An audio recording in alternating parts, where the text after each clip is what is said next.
Good afternoon. Good afternoon, everybody.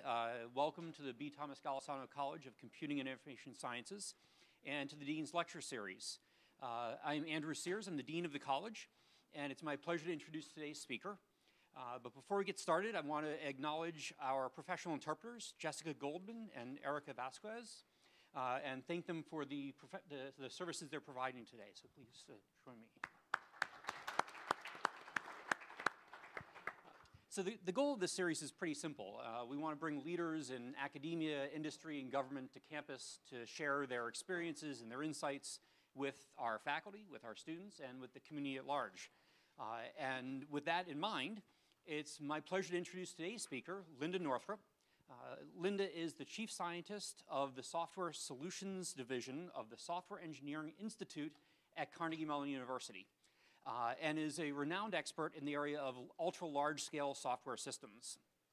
She led the research that results in the book, Ultra-Large-Scale Software Systems, the Software Challenge of the Future, and is a distinguished member of the Association of Computing Machinery. And today's lecture, she's going to be sharing her experiences working with these large, complex systems.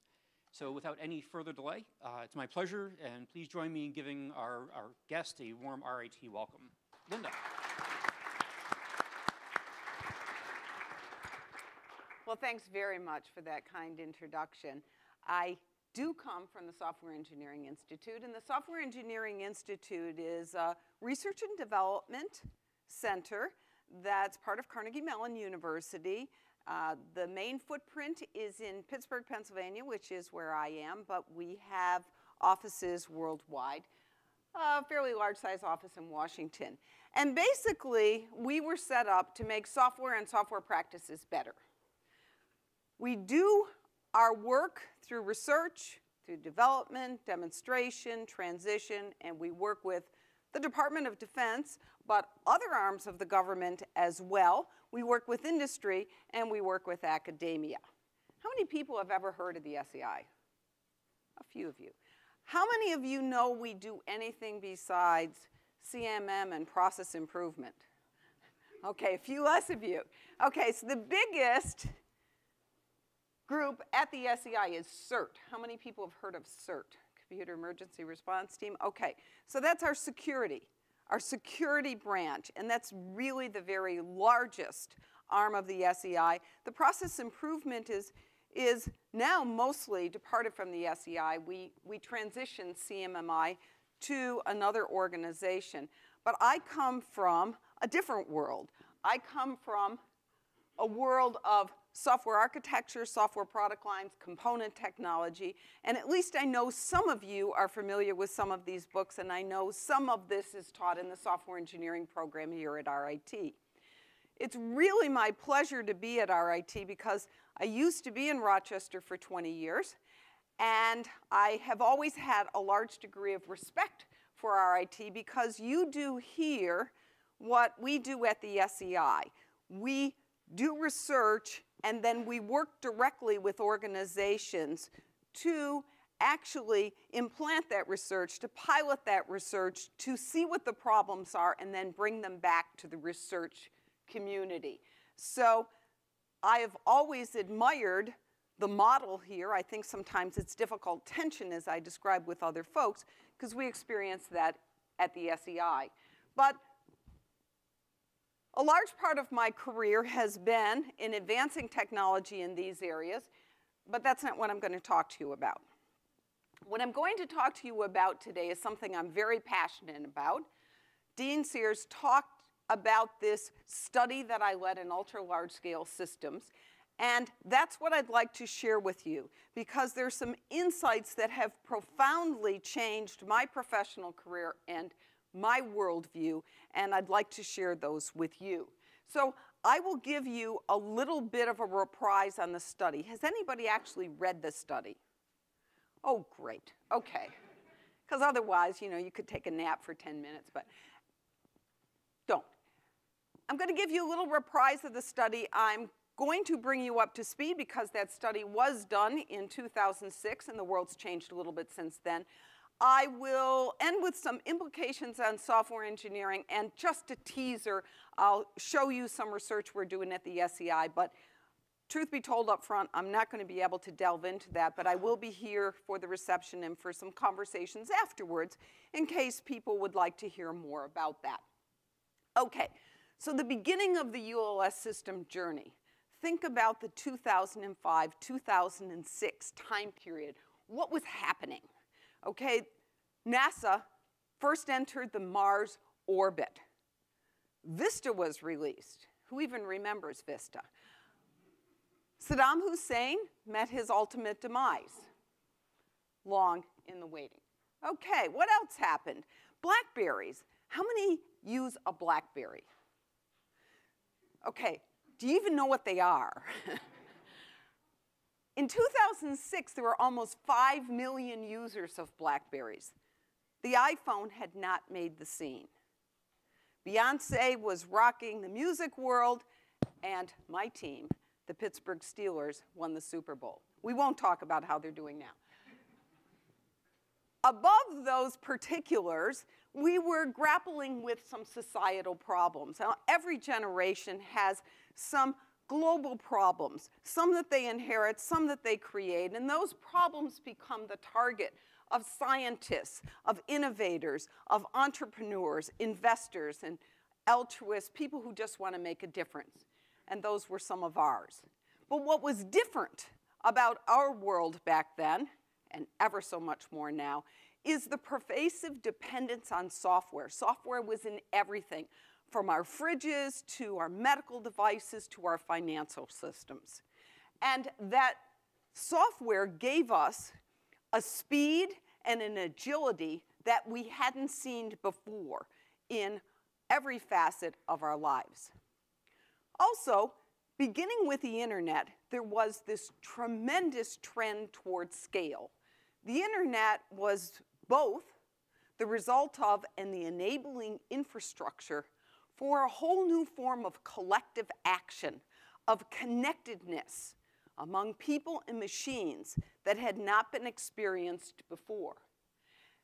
1997, the web hit the scene, and nothing was the same after that. Even in 2006, people didn't go to experts anymore to get information. They Googled it. And how much that got mirrored into all of these various areas where these societal problems were most manifest. So, for example, in the healthcare infrastructure, there was the beginning of an infrastructure that would connect patients and physicians and researchers and insurance companies. And, well, we kind of know how that's going now. So, but a problem of scale. Don't let anybody kid you. This is a tremendously large-scale endeavor. I don't believe 500 million lines of code, but that's a whole other issue. In Homeland Security, a complete communication skin of cameras and sensors coupled with enterprise systems and handheld devices and people who are trying to defend against bad guys, but also natural disaster, something we have come to know as Homeland Security. And networked in automobiles. Back in 2006, people were thinking about intelligent transportation, connecting automobiles, which then had upwards of 100 million lines of code, together. Think about the complexity in the scale of connecting automobiles. A big emphasis on the changing climate and energy and how we conserve energy, which marshaled millions of sensors and vast amounts of computational power to monitor what is called multimedia. And multimedia in this case is air, land, and water. So we were seeing these systems of tremendous scale growing in all of these areas and also in the military systems. Because what happened in the military systems is it became a goal of who has the most information. Superiority in information, thinking about information that comes from a vast array of sensors to an equally vast landscape of analysts thinking about different levels of information needed by people who are making decisions down to the soldier who becomes a distributed platform. And all of this having to be maintained, sustained in a constantly changing environment where missions are changing, where the threat is changing, where the composition of forces we're using is changing, where equipment is changing, where technology is changing, all needing to be sustainable legally and economically.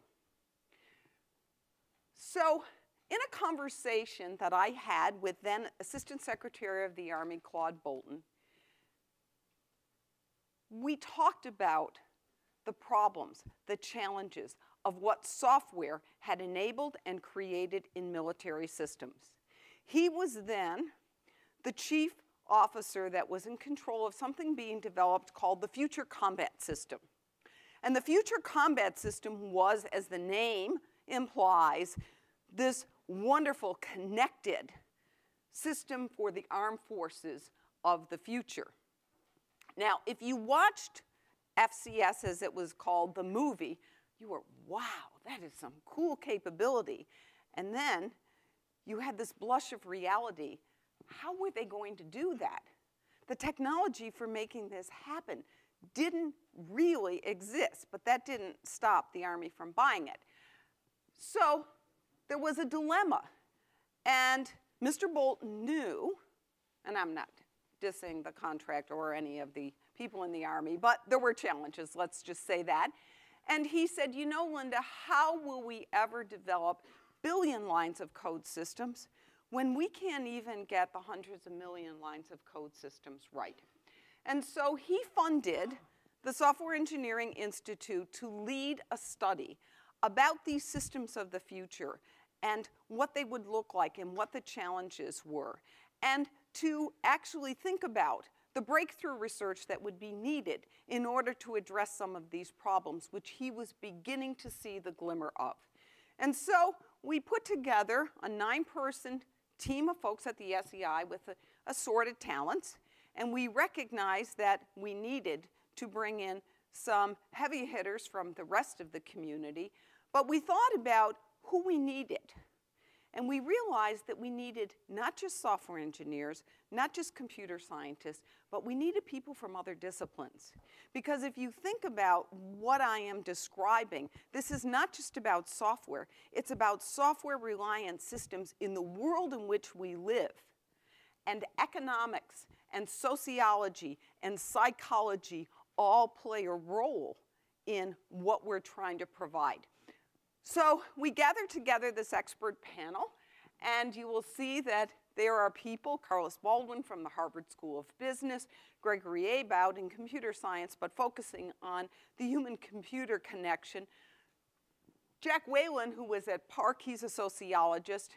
If I had it to do again, I would have made it more multidisciplinary, but trust me, that was enough egos for this particular group. So off we went on this study. And we took a typical reductionist approach, that is, we worked top-down to think about, well, what will the characteristics of these systems be, and what will the challenges be, and what's the research that's needed. But we worked inside and outside the box with lots of iteration, usage scenarios from FCS, from healthcare, from other places where we began energy, where we began to see these trends emerging. And we were inspired by the open source and collaborative communities, not so much in the software they were producing, but their philosophies of how they work together and their incentives for actually achieving outcomes. And we looked at other disciplines. We looked at economics. We became fixed for a little while on this nexus of economics and game theory called computational mechanism design, where you have self-interested players and you set the rules of the game such that these self-interested players will achieve the globally desired outcome.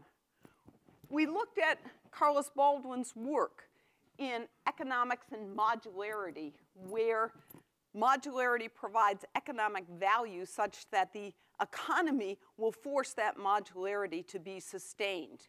We looked at networks everywhere, biological networks, networks existing in all sorts of real-world phenomena. We looked at simulated annealing. There were any number of disciplines where we were inspired by scale and how scale was addressed. And truthfully, I can share that the more we went down this path, the more ignorant I felt.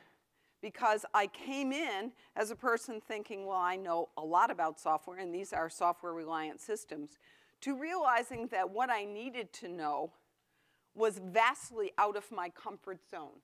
And I began to read books that I never imagined reading, and learning how much we didn't know.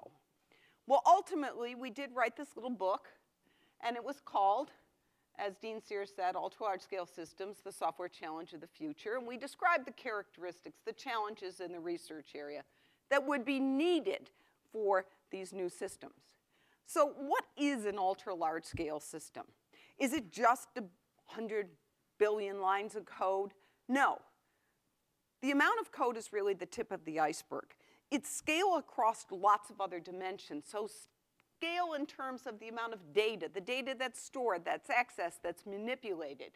Scale in terms of the number of connections and interdependencies among the various players. So if you're thinking about even healthcare.gov, this is not just a website, my friends. This is about connecting to the Social Security system and the insurance companies. There are lots of different connections that have to happen.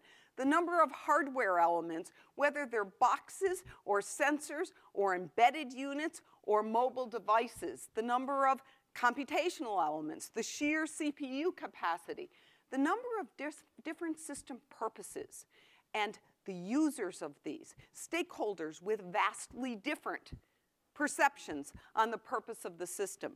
And then thinking about these systems and how they interact, each having their own processes, these processes being connected to provide intended behavior, but very often emergent behavior, behavior that's not anticipated because they're being used in unanticipated ways, in unanticipated contexts by unanticipated people. The number of overlapping policy domains, if you think about the financial market infrastructure and the various economies and their various financial regulations and their policies and cultures, and how all of this somehow has to be supported by the financial market infrastructure. And then just the sheer number of people involved, whether those people are producers or consumers, developers, or part of the system itself. So we talked about these as webs of systems and people and policies and cultures. And this, more than anything, is what I'd like you to take away. Mary Shaw, whom you might know from the software engineering world, very famous lady in our discipline, was on this study, and she said, scale changes everything. And we thought it was a little bit of hyperbole, but as we worked more, we understood that she was absolutely right. It does change everything because many of the characteristics of these systems undermine the assumptions we make in traditional software engineering. So to start with, decentralization. Because of the very vast nature of these systems, they're decentralized. They're decentralized in data, they're decentralized in development, they're decentralized in evolution, they're decentralized in operation. There aren't a set of knowable pat requirements. In fact, they're inherently conflicting requirements. They generate what are called wicked problems. Riddle and Weber, in their theory of planning, talked about dilemmas in the theory of planning, talked about wicked problems where the problem changed as you solved the problem. Now that's very different from, there are problems with requirements anyhow. You know, you build it for the customer and they don't really realize that they want something until they see what you've given them and that isn't what they wanted. That's one set of problems that we've all experienced. But this is different. The very nature of the problem changes as you solve it. Continuous evolution and development. These systems cannot be taken down. No one's going to take down the internet. No one is going to take down the military infrastructure or the smart grid. These things have to continuously operate, and they have to be upgraded in situ. So there are going to be changes of legacy systems connected, changes of technology, changes of people.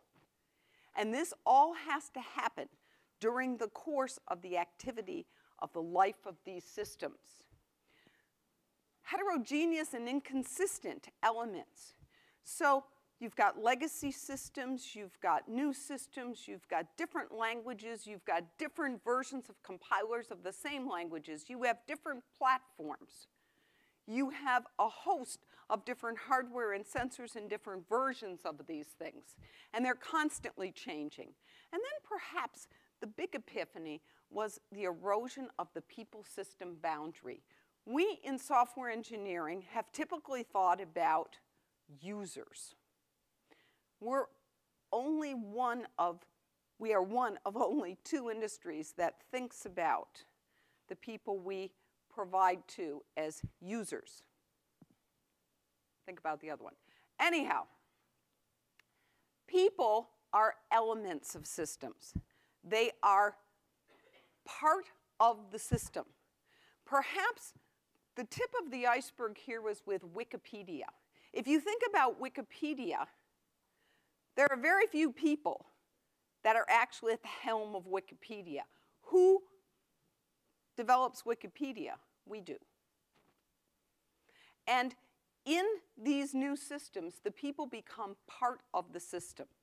Normal failures, that's not to say there are abnormal failures, it's to say that failures will be normal. If you have 1 million file transfers generating 1 error, but you have 1 million file transfers every day, you're going to have an error a day. So the whole idea is that in these systems this large, with their vast physical underpinnings and the number of potentially unanticipated connections, there will be failures. And so the idea is to prevent as many as you can, but to provide mechanisms that will cordon off the impact should a failure happen and warn the rest of the system that this has occurred. And new paradigms for acquisition and policy. If you heard President Obama yesterday, you heard him speak about the failed acquisition practices we now have in the government, and that being one of the systemic causes for what's going on in health.gov. And indeed, these new ultra-large-scale systems require different thinking about how we acquire and the policies that we incentivize contractors with. So what are our approaches to software engineering? What have we relied on? Well, we've relied on an engineering perspective, requirements, design, and build, with lots of supporting documents and inherent V&V. But recognize that this has a hierarchical, reductionist mentality that is predicated on some sort of central control. And that isn't going to work for these systems that are inherently decentralized. Then there was a backlash to our engineering perspective, the Agile movement, which is to say, embrace change, and we're going to have functionality over documents, and we're going to engage the customers at all levels and provide incremental value. And everybody's doing Agile. But the truth of the matter is, when you do Agile at scale, you take some risk. You accrue some technical debt, because there are some things that you can't do when you just refactor on a continuous basis. There are architectural decisions, there are topological decisions that have to be engineered. So what do we do here? Dick Gabriel, who I think about as one of the most profound thinkers in our field, said, you know, in the engineering world, we tried to prevent change. With the Agile approach, we embrace change. What about injecting change? Do we have anything that does that? Because in these systems, which will have to adapt and evolve in situ, we'll have to inject change. And that sort of boggled our minds. Alan Kay said that the right perspective is worth 80 IQ points. And what we realized is that a lot of our thinking, our engineering mindset, undermined assumptions of systems at this scale, that we couldn't do discrete interval improvements, that we had no concept of how to reason about collective action of people and autonomous units and computational units, that we didn't know how to engineer to deal with failures and to embrace failures and to adapt dynamically to failures. So we needed a new perspective.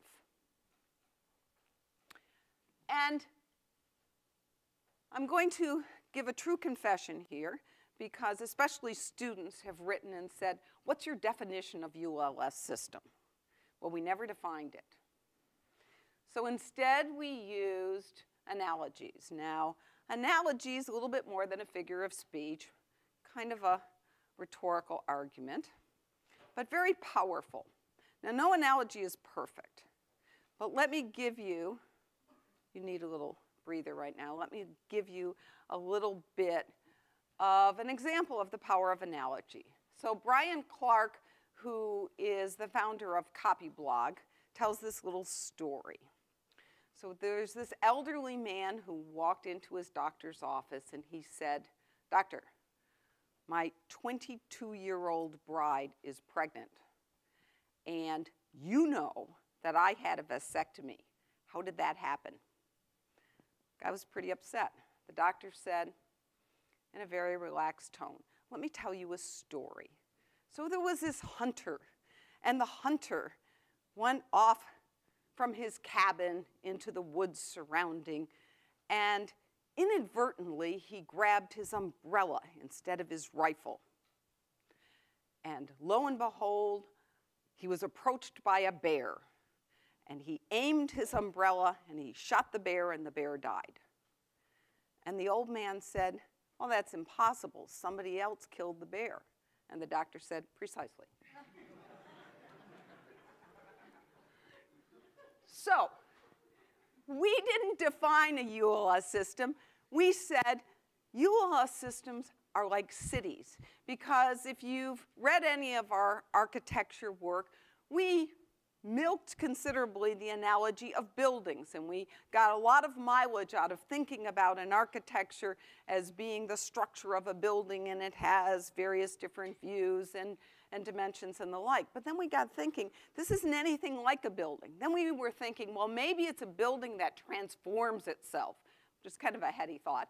Or maybe it's a neighborhood of buildings. But then we realized it really wasn't about a building. It was about cities. And if we think about cities, cities are not the complete design of one individual. Cities emerge. In cities, we have zoning laws. We provide infrastructure. We provide support. We provide incentives. But we do not dictate that you have to live in Victor. Why do you live in Victor? Maybe they have a good school district, or maybe the taxing structure there incentivizes you. Or you move to a particular place and there aren't other people living there, but it becomes attractive. And then all of a sudden grocery stores grow up and roads grow up to accommodate that. Cities emerge, they grow. No one takes down the city. So road construction, Rochester, Pittsburgh, wherever you go, there's road construction that doesn't take down the city, mostly. Fire. We don't advocate fire, but fires happen. And so we have fire departments. Crime. We don't advocate crime, but we have police. So cities, a much better analogy for these systems than buildings. Ecosystems, biological ecosystems, well, what are they? They're dynamic communities of interdependent and competing organisms that live in a complex and changing environment. They interact with each other, with the environment. They're competing. There are nutrient flows. And there are robustness mechanisms so that we can understand their health. So we thought that these are socio-technical ecosystems. They're dynamic communities. There's interaction. There are information flows of economic value and security, competition for resources, resource management, rules, incentives, adaptation. And so once we had this mental model, we thought about the challenges to build these. First of all, the design. And it's the design not just of code, not just of software. It's what we call design at all levels and of all levels. So designing the infrastructure and the rules and the policies and the governance and what you would want analogous to a fire department or a police department or zoning laws, but then design at all levels of the software systems themselves. Orchestration and control. How do we keep these in harmonious working order? What are the incentives we provide? There must be economic incentives. There need to be social incentives, as well as engineering incentives for making the right interfaces, connections, functionality, rules. And then how do we measure their health? What's the metrology for this? So many of you are familiar with our architecture work, and we coined the term quality attribute and got people thinking that it's not just about functionality, it's about security, it's about modifiability, it's about openness and what those things mean for system. What are the analogous quality attributes for systems of this size? How do we measure them? Are there some gross indicators, something like GDP, that we could measure about the health of these systems? And we reasoned that with the research we were doing, we were unlikely to meet those challenges. And so we posited a set of research areas where we felt breakthrough research was needed, not incremental research. So we didn't talk, at the time, SOA was really popular. We didn't say, hey, y'all, go out and do SOA. Instead, we talked about some more fundamental research that we thought needed to happen. And I invite you to read about this. This is the part of the book that requires multiple bowls of popcorn because it gets pretty technical. But human interaction, we talked about context-assistive computing. We talked about modeling communities. We talked about how we understand collective action and think about the people in a computational way. Computational emergence. We talked about mechanism design. We talked about meta-heuristics from other disciplines. We talked about digital evolution. Design at all levels and of all levels. Computational engineering. Research needed to better represent something in the computer that would provide more semantic relevance to what we're doing, a new semantic calculus that would help us navigate through the semantic diversities with all of the various stakeholders in some of these systems. Adaptive system infrastructure, thinking about what is essentially the middleware that would allow us this continuous evolution that would be decentralized, that would in fact enable the kind of interaction that's required. The system quality, how do we predict it? How would the ULS system know when it's unhealthy, and how could it adapt itself? So an internalization of these quality attributes, and then policy acquisition and management. So what we learned is that there really is an unstoppable trend toward scale, and it really does change everything. And that undermines some of the assumptions we make in software engineering, which requires that we take some new approaches. But there are manifestations of scale in other disciplines that we can, in fact, rely on, be inspired by, which leads us to the need for some multidisciplinary research. So our assertion was to Mr. Bolton and the DoD, there are gaps. This, in fact, is not going to happen with the capability we have. Well, it can happen, but it would be like pushing a whale down the beach. You know, you're going to get really bloody toes and the progress isn't going to be significant. So we advocated for funding for some breakthrough research. Some observations.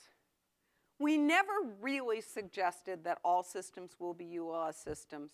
I mean, clearly there are systems that won't be. We didn't want to get into the name war. So people said, well, I've got a system of systems. Is that a EULA system? You know, I really didn't care. We didn't care. What we're interested in are these characteristics that are challenges to the way we currently do things.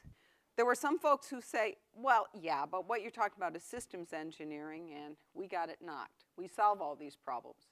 I would argue that just isn't so, because the one thing that systems engineering is missing big time is software, and software is the reason why we have, in fact, these large-scale systems.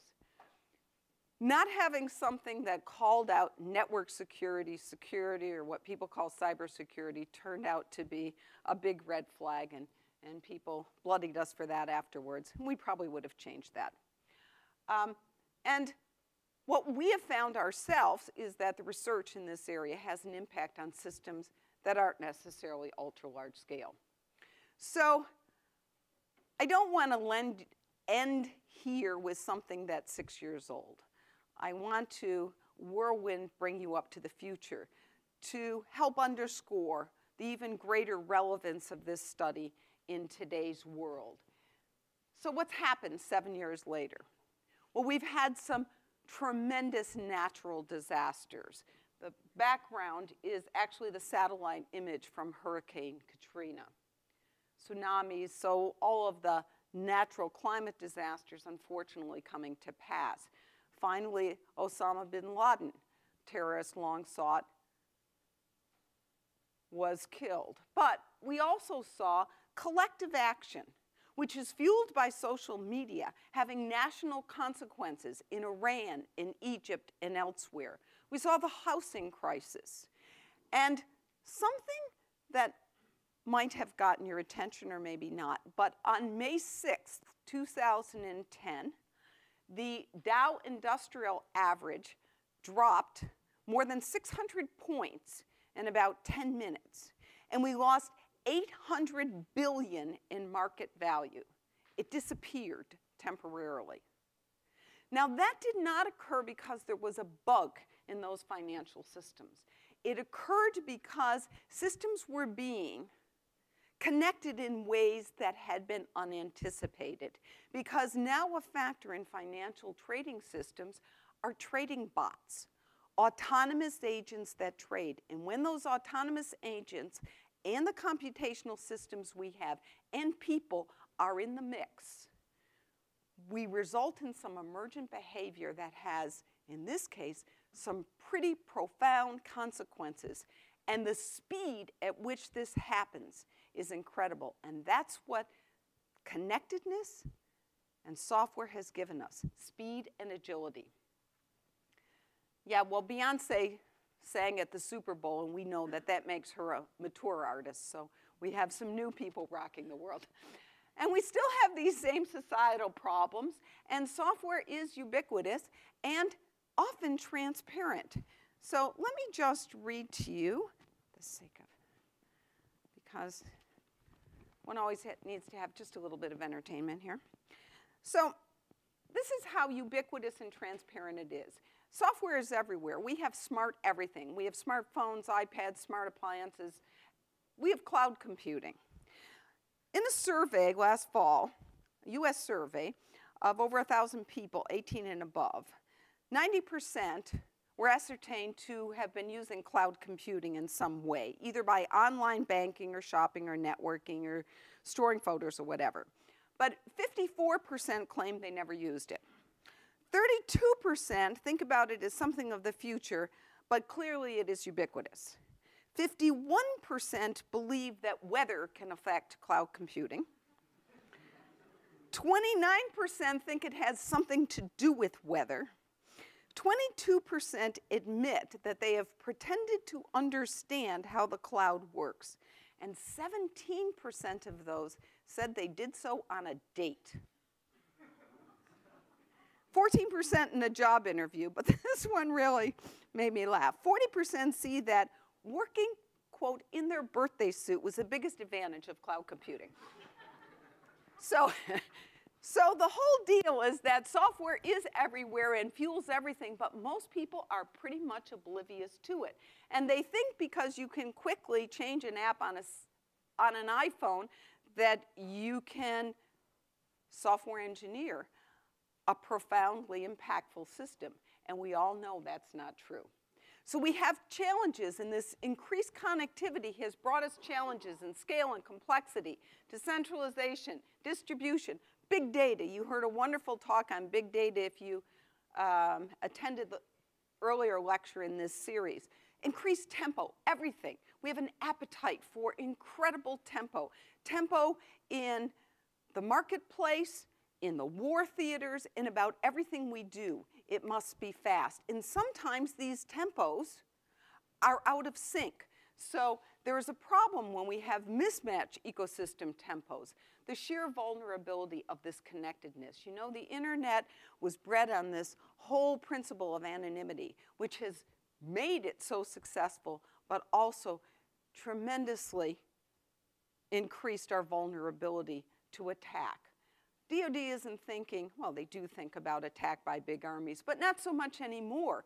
They talk about cyber attacks because we know that people sitting in a room with a bunch of computers and all the time in the world can do more damage than big armies of the past. Collective action. And we're talking about the collective action of humans and autonomous agents and computing systems. And then a whole host of disruptive and emerging technologies that you're probably all familiar with, from the iPhone to Facebook that has 1.3 billion users, Twitter, Google Glass, holy connectedness, Batman. Think about it. 3D printing printed, I should say, a functioning gun. Pretty scary stuff. Cloud computing, drones, robots not just imitating human behavior, robots being part material, part digital, going where we can't, thinking on their own. These are some pretty amazing technologies. And when you look at our milieu, on the one hand, it's, and you're there somewhere here, there's our Rochester Institute of Technology. It's all about cyber defense, cyber security, cyber warfare, cyber to the point who even knows what cyber means. And so we're trying to defend against this brave new cyber world. And at the same time, there are 80 million millennials, teens, 20-something, many of you are in that age bracket, and you are the people who live with selfies and 140 character communication, and you put everything out there and really don't care about privacy. So it's sort of a dichotomy, a disconnect, when everybody is trying to protect, and we have a whole generation of people who just put it all out. Now, this is interesting because there's a lot of criticism from people my age who are older than dirt about this generation. On the other hand, this generation is very accepting. It's a flat society, and it has created what's the crowd? Crowd herding, crowdsourcing, crowd development. I think I have time to tell you the story about the DARPA balloon experiment, but read about it. GitHub, distributed environment where there are 3.5 million users, there are 140 people in the company, and there is no manager. Reddit. They have about, I think last I read, something like 79 million users, and they have more than 4 billion pages viewed per month. And now DARPA, not just trying to do crowdsourcing to locate weather balloons across the US, which, by the way, the Geospatial Intelligence Agency said was an intractable problem, and the MIT Media Lab solved it in 8 hours and 52 minutes. But now we're looking at something a whole lot deeper. We're looking at computers that actually understand what's going on in the social media among adversaries and then develop rhetorical arguments that will generate counter messaging to influence the tide of opinion. Read the BAA, it's for public knowledge. And then on the industrial side, we have a whole shift. And the shift is from products to services, what's being called the Internet of Things or the industrial internet. GE, Bosch, Siemens, all on this bandwagon. GE is saying that by 2030, we can increase the GDP by $14 trillion. Because we're thinking not so much about manufacturing products, but about services. This relies on intelligent machines, predictive analytics, and people working collectively. So, people talk about cyber-physical systems. Ever heard that term? No? Okay, well, if someone tells you it's a new word for real-time embedded systems just to get more money for research, they're wrong. If people talk about real-time embedded systems that connect with the environment like a robot, they're partially right. What we're really talking about is a smart network system of sensors and actuators and processors designed to sense, control, interact with the physical environment and with humans, while adhering to real-time performance schedules in safety-critical ways. And then people talk about socio-technical ecosystems, platforms like the iPhone, the architecture, the governance, and the culture. And what we talked about was really the intersection of those. If you look through a set of ultra-large-scale system glasses, you will find that there are profound insights that will make you think about how you do your work. And let me leave you with one more insight here. We have talked about build time and run time traditionally. In ultra-large-scale systems, there's a blurring of the two. In order for these systems to be adaptive, there are topological architectural changes that happen during runtime. And this is heady from a software engineering standpoint. So, implications for software engineer, these characteristics are real. These systems have to be responsive, adaptive, and so do we. And so it isn't so much a normative, but a participatory way that we do our work. We have to think about pervasive and interconnected real-time systems. What does that do? You're connecting devices, medical devices, and you're connecting them to the internet. So you have what's called mixed criticality, things that don't mesh in terms of what you're trying to assure. Who was telling me, someone last night, about they would not allow, normally when you put in a pacemaker, you have remote monitoring with a remote control. When they did one for Dick Cheney, they would not have a remote control. Anyhow, composition strategies, thinking about humans, computational, autonomous entities as peers, software assurance, not just designed for security, but also thinking about assurance of the behavior, big data, dynamic adaptability, and the use of heterogeneous platforms. And finally, thinking about sound, asynchronous software engineering practices in distributed settings. I'm going to quit here. I want to take some questions, but let me leave you with this. Scale is here. It does change things, and there's some tremendous opportunities for research and our future as software engineers, because my humble opinion is that software engineers are needed on systems like the healthcare infrastructure, and they're not there. And what we need to do is not wait to be asked. We've got to be relevant and get involved in helping solve some of these tremendous challenges that are now pervasive in very important parts of our society. So my pleasure to speak with you on a Friday afternoon, and I'll take any questions or I'll see you outside. Thanks.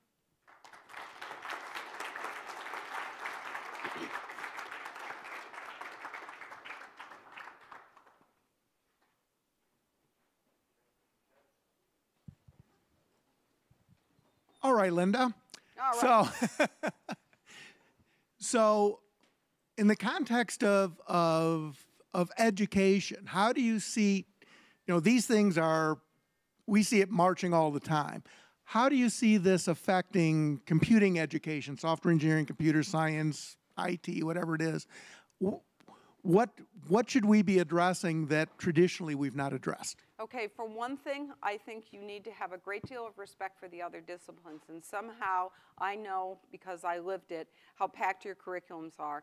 But I think you absolutely have to admit interaction with people from other disciplines, because I think we have to. If you just think about what's happening with social media, and that is so much a part of the fabric of how our world is acting right now. That is as much sociological and psychological and economic as it is software-based. And we have to have a way to work together. So some multidisciplinary courses, teams, projects, I think are essential. I think one of the things people need to understand is how distributed systems work. So thinking about distributed systems and thinking about how some of the techniques that we work. I've got a group who's done model checking, automated verification, great stuff. How do you do that for algorithms for distributed systems? So lots of challenges when you ratchet it up to not being a system that you are entirely in control of, but it's distributed. So I think there are some challenges. And in an undergraduate level, you know, you still have to learn the fundamentals and the basics that will prepare you. But I think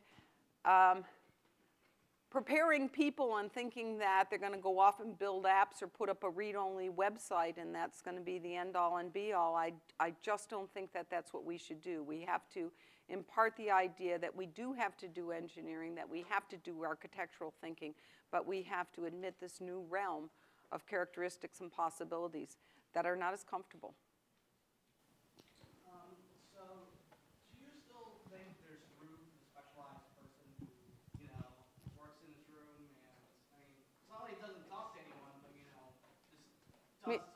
You mean the wizard who works in the corner with a pointed hat with stars and moons on? Yeah.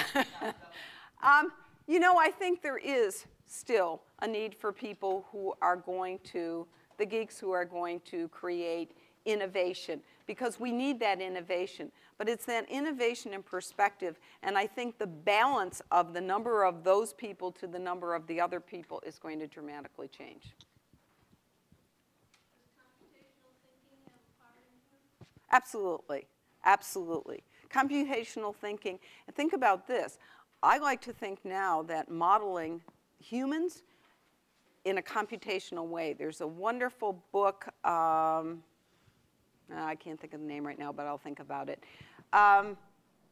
where we think about people and people being computational agents and how they react together and modeling them in computational ways to understand collective action. I had the same question, but I'd like to rephrase it. Okay. Seems at times you could say that we have to adapt our software to people who don't realize what they're doing when they're using these large systems. Yeah, on the other hand, we say our population needs to be better educated how to think computationally so that they can more intelligently deal with these systems. So which way is it, or is it a bit of both, or what? Well, you know what's kind of funny? To me, computing is an equalizer, because there are lots of people in disadvantaged countries who have time that maybe we don't have because we're frivoling in a way watching the Steelers. And they can become expert at computing, and they can hack into our systems with some disastrous effects. So I don't think we want to stop teaching people computing and mathematics and all of the rest. But your question about making things transparent, I think we have to ensure a world where the computing becomes so organic. So I don't know if you've read any of Dan Norman's stuff, but The Invisible Computer, the idea is that the computer will become like the pencil. You never really focus on the pencil or the pen when you're writing. But that required a lot of engineering to get to the point where it would be that way. I was talking with a group at lunch.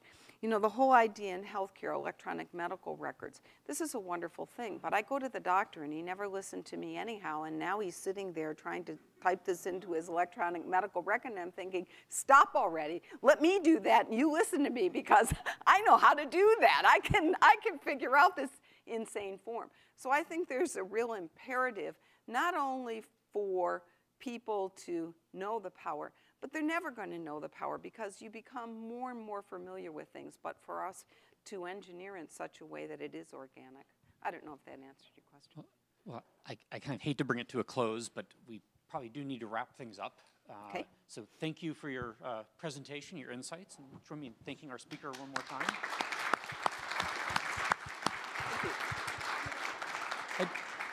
And I have a small gift. Small gift. Well, it's a small gift in a big package. Okay, okay, great. Appreciation Thank of your time and coming up and visiting us. And, it was my pleasure. Please join us out in the atrium for Okay. a few refreshments. Okay, terrific. And if anybody is interested, I'll make sure the slides are available, and there's some research that I didn't get to talk about, but feel free. Feel free to email me. Security, our security branch, and that's really the very largest arm of the SEI. The process improvement is now mostly departed from the SEI. We transitioned CMMI to another organization. But I come from a different world. I come from a world of software architecture, software product lines, component technology, and at least I know some of you are familiar with some of these books, and I know some of this is taught in the software engineering program here at RIT. It's really my pleasure to be at RIT because I used to be in Rochester for 20 years, and I have always had a large degree of respect for RIT because you do here what we do at the SEI. We do research, and then we work directly with organizations to actually implant that research, to pilot that research, to see what the problems are, and then bring them back to the research community. So I have always admired the model here. I think sometimes it's difficult tension, as I described with other folks, because we experience that at the SEI. But a large part of my career has... So without any further delay, it's my pleasure, and please join me in giving our guest a warm RIT welcome. Linda. Well, thanks very much for that kind introduction. I do come from the Software Engineering Institute, and the Software Engineering Institute is a research and development center that's part of Carnegie Mellon University. The main footprint is in Pittsburgh, Pennsylvania, which is where I am, but we have offices worldwide, a fairly large-size office in Washington. And basically, we were set up to make software and software practices better. We do our work through research, through development, demonstration, transition, and we work with the Department of Defense, but other arms of the government as well. We work with industry, and we work with academia. How many people have ever heard of the SEI? A few of you. How many of you know we do anything besides CMM and process improvement? Okay, a few less of you. Okay, so the biggest group at the SEI is CERT. How many people have heard of CERT? Computer Emergency Response Team? Okay, so that's our security. What was happening? Okay, NASA first entered the Mars orbit. Vista was released. Who even remembers Vista? Saddam Hussein met his ultimate demise. Long in the waiting. Okay, what else happened? Blackberries. How many use a Blackberry? Okay, do you even know what they are? In 2006, there were almost 5 million users of Blackberries. The iPhone had not made the scene. Beyonce was rocking the music world, and my team, the Pittsburgh Steelers, won the Super Bowl. We won't talk about how they're doing now. Above those particulars, we were grappling with some societal problems. Now, every generation has some global problems, some that they inherit, some that they create, and those problems become the target of scientists, of innovators, of entrepreneurs, investors, and altruists, people who just want to make a difference. And those were some of ours. But what was different about our world back then, and ever so much more now, is the pervasive dependence. Good afternoon. Good afternoon, everybody. Welcome to the B. Thomas Golisano College of Computing and Information Sciences and to the Dean's Lecture Series. I'm Andrew Sears. I'm the Dean of the College, and it's my pleasure to introduce today's speaker. But before we get started, I want to acknowledge our professional interpreters, Jessica Goldman and Erica Vasquez, and thank them for the services they're providing today. So please join me. So the goal of this series is pretty simple. We want to bring leaders in academia, industry, and government to campus to share their experiences and their insights with our faculty, with our students, and with the community at large. And with that in mind, it's my pleasure to introduce today's speaker, Linda Northrop. Linda is the Chief Scientist of the Software Solutions Division of the Software Engineering Institute at Carnegie Mellon University. And is a renowned expert in the area of ultra-large-scale software systems.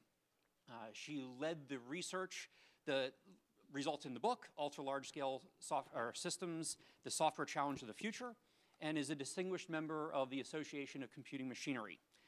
And today's lecture, she's going to be sharing her experiences working with these large, complex systems. Has been in advancing technology in these areas, but that's not what I'm going to talk to you about. What I'm going to talk to you about today is something I'm very passionate about. Dean Sears talked about this study that I led in ultra-large-scale systems, and that's what I'd like to share with you, because there's some insights that have profoundly changed my professional career and my worldview, and I'd like to share those with you. So I will give you a little bit of a reprise on the study. Has anybody actually read this study?